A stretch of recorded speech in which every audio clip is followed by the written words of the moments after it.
I'm Jennifer Purcell, and welcome to my podcast, Living with an Invisible Learning Challenge, where we will discuss, discover, and learn more about the challenges and triumphs of those with NLD and other learning challenges.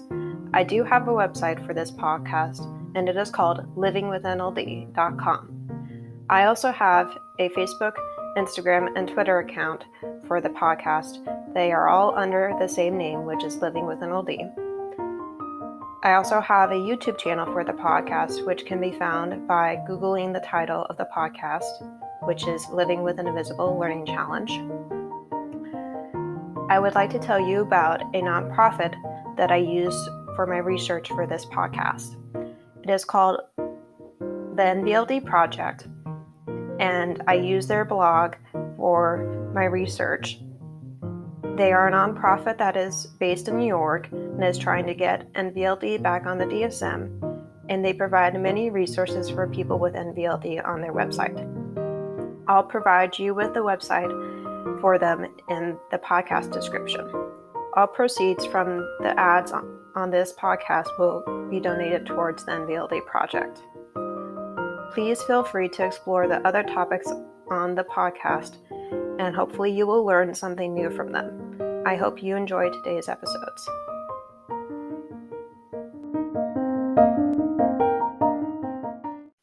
I would like to remind you that the 9th Facebook chat, which used to be on Zoom, but is now on Facebook because of Facebook having no time limit with the messenger rooms.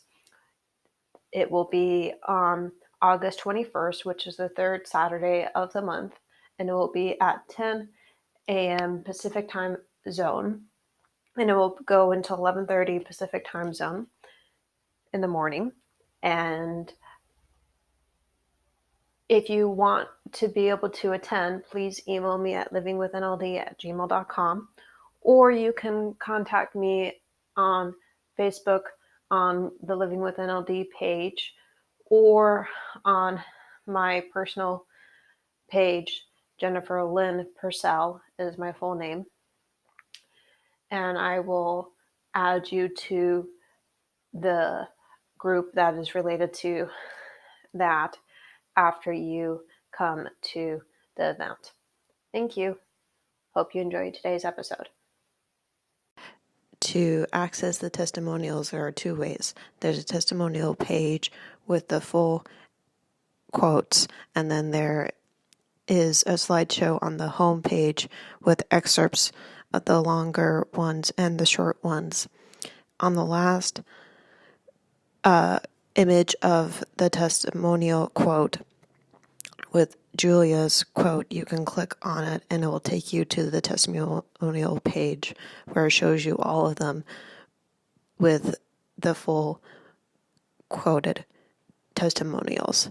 I did it that way because I wanted it to be easier to read on the home page, since some of them were a little longer than a testimonial usually is. And then I wanted to make sure that you could see the whole testimonial on the testimonial page. So I hope that makes sense. If it doesn't, you can email me at livingwithnld@gmail.com, and I will try to show you how to access it. Thank you. Hope you're having a good weekend. Bye. Okay, so today's topic is about NLD and organizing and how being homeschooled helped me.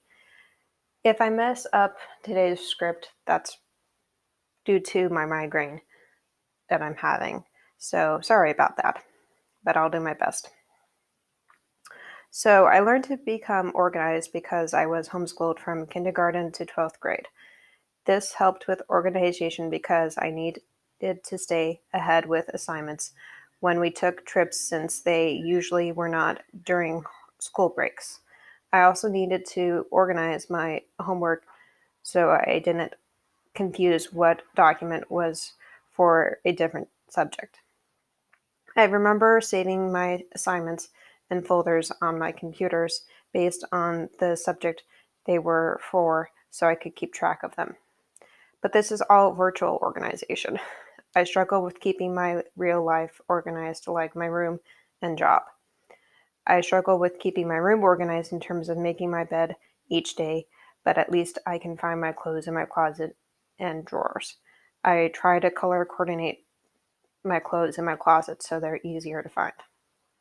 I have to keep lists of tasks that I need to do in order to keep track of all the different tasks since I take care of 4 different areas at work: admin assistant, tech support, social media support, and COVID hygienist.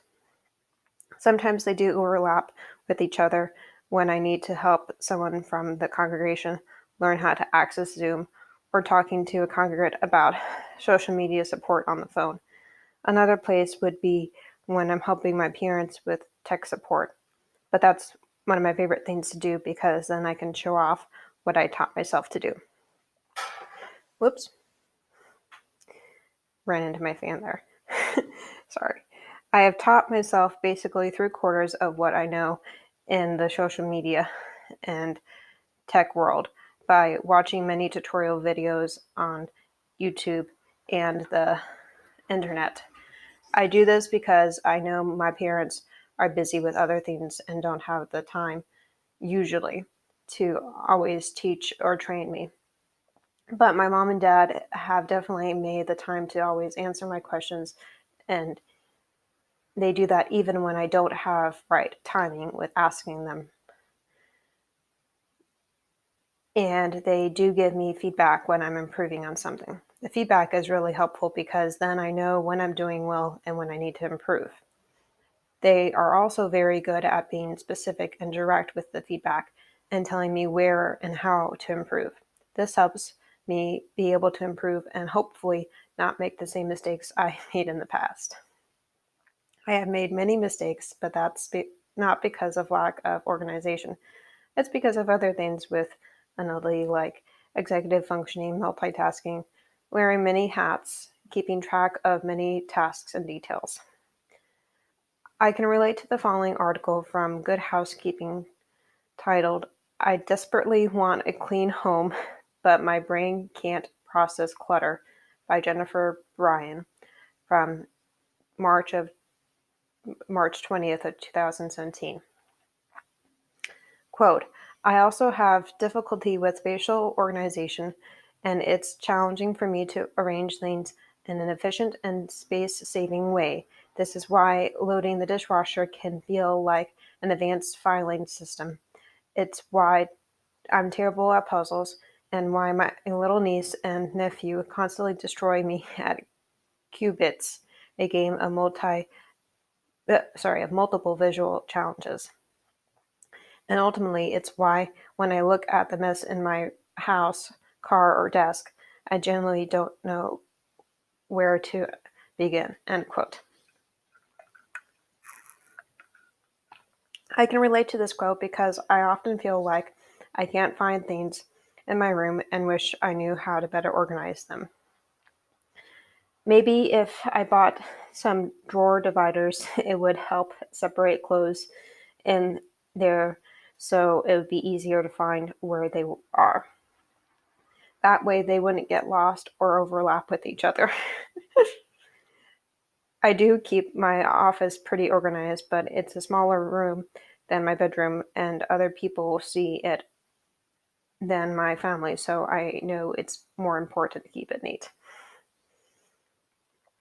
And I do clean up my room when we have guests over, if you were wondering that. Also, I asked for a perspective from my NLD friends on this topic.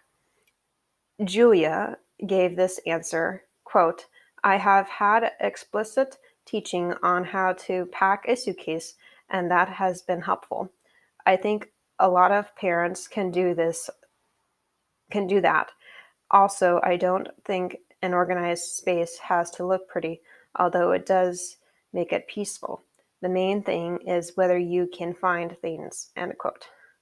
So I can relate to Julia here because I have gone on many international trips and often need help with packing because I need to put like items with each other.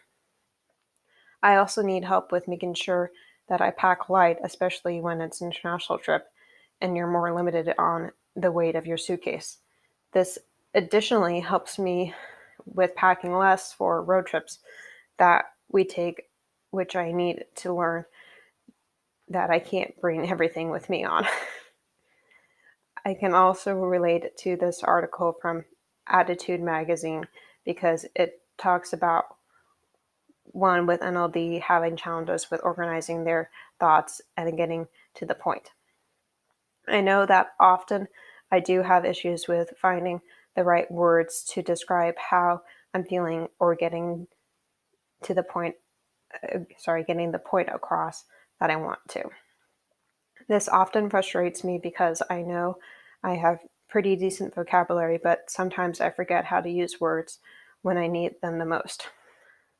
Or I forget the meaning of words, so that doesn't help me use them.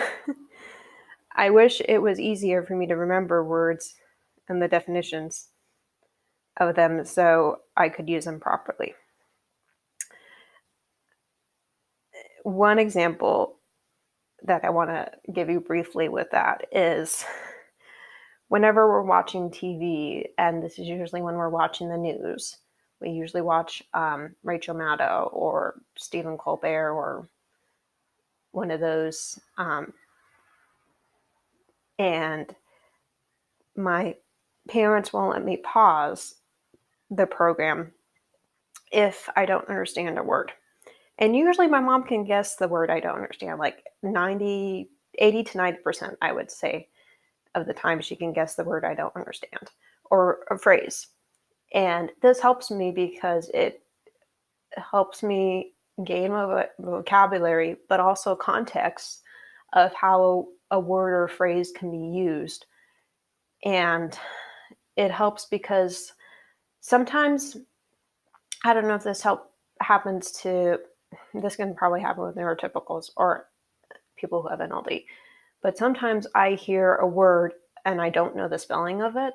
So I may have heard it before and I may know the meaning of it, but if I hear it and I don't see it spelt, then that can be confusing to me, which is a little tricky because people with NLD are more verbal and auditory, and you think they wouldn't have to see a word to know what it means, but I do.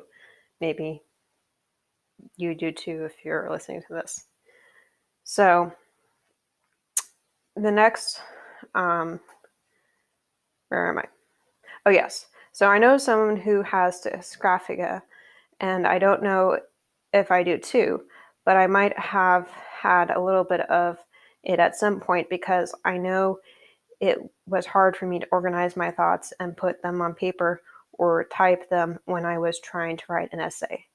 So for those of you who do not know what dysgraphia is and want to learn more about it, you can go to understood.org to learn more about it. And I will provide the link for you in the podcast description. Basically, dysgraphia is when you have a challenge of organizing your thoughts to try to talk or to try to write. And I got better at organizing my thoughts for writing because my mom helped me for the last 2 years of college with all my essay assignments in my sociology classes. Also, my GSI, Alex, helped me. He's been on this podcast before, and thank you, Alex. I know I've said that before, but both of you helped me a lot. So as a sociology major, basically every assignment was an essay, even if it was only a paragraph long. But it got easier each time. My mom helped me because I got better at doing different parts of it, like the flow, sequence, logic, and editing. I couldn't have graduated without her help or help from my professors and GSIs as well, especially Alex. Also, my brother helped me too with writing my personal essays, which helped me get accepted to wonderful colleges like UC Berkeley. If he hadn't assisted me with writing that last essay, which was on my sexual abuse, I don't think I would have been accepted into Berkeley. It helped that I was vulnerable and demonstrated how I was different from other teenagers who were applying. He helped build parallels between my life and a typical teenager to show how I was different from them. Some of the parallels were what I was doing in high school that was different from what a typical teenager was doing. This helped me organize my thoughts and showcase myself well in my last chance to say why I should get accepted into the UCs. So I want to try to tell you about some ways you can try to organize your life better. It basically summarize the ways I've said in this episode. So I've talked about trying to organize your closet better and trying to organize your virtual life better in terms of your computer and how you organize things, but also trying to organize your thoughts better. And all of these can overlap with each other because if you think about it, if your physical life is not very well organized, that probably can affect your virtual life of your work and how well that is organized, and also affect your thoughts and how well those are organized.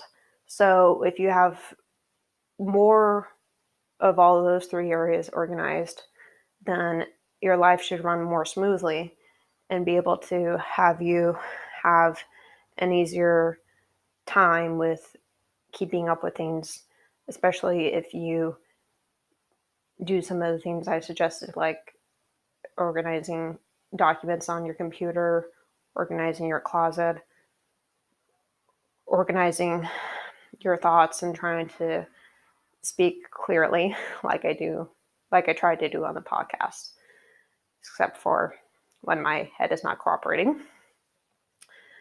And also being patient with yourself, I think, goes with organization, because if you're not naturally organized, you might get frustrated and you might have to breathe and realize, okay, I can do this. It just might take a while, but I can do this. And that goes with other things too, and not just organization. So if you have challenges with learning new things or trying to tackle a challenge that is because you have NLD or another learning challenge, or or because you're neurotypical, I know neurotypicals have challenges too. Just take a breath and realize that you are worthy and you are a good person and you have a purpose in life. And you may not know what that purpose is yet, but you do have one. And usually you will find that later on in life if you don't know it yet. I know I found it by doing this podcast, and that is one of the best things that I think I have done in this life, is trying to create something that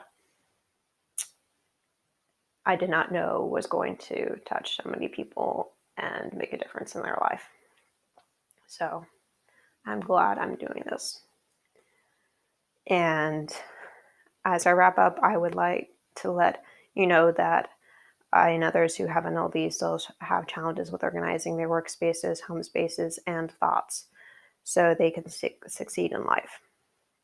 But that does not stop us from trying to learn how to organize them in those areas to try to make our lives a little easier. I would love to hear from my audience about challenges that you have with organizing in your work life, home life, and adult life, and academic life. Please email me at livingwithnld with the answer, or comment on this episode on livingwithnld.com. You can also go to YouTube to comment. I hope you learned something new today and enjoyed the episode. Talk to you next Friday.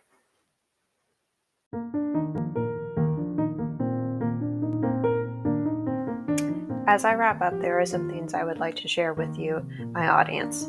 Please know that just because I have a podcast doesn't mean that I'm perfect in every way and don't make mistakes.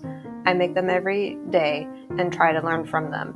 I hope that this podcast helps you feel included, not alone, inspired, safe, and encouraged to make your life a little easier for you every day or chance you have the opportunity to. I would like to hear from you, especially if you have topics that you would like to know more about relating to NLD. I know I'm not an expert, but I do know I have the living experience of having it. Also, please email me if you would want to be interviewed on this podcast or if you need support with something related to NLD. I'm always happy to help in any way I can. I hope you enjoyed today's episode, and I will talk to you next Friday. Bye.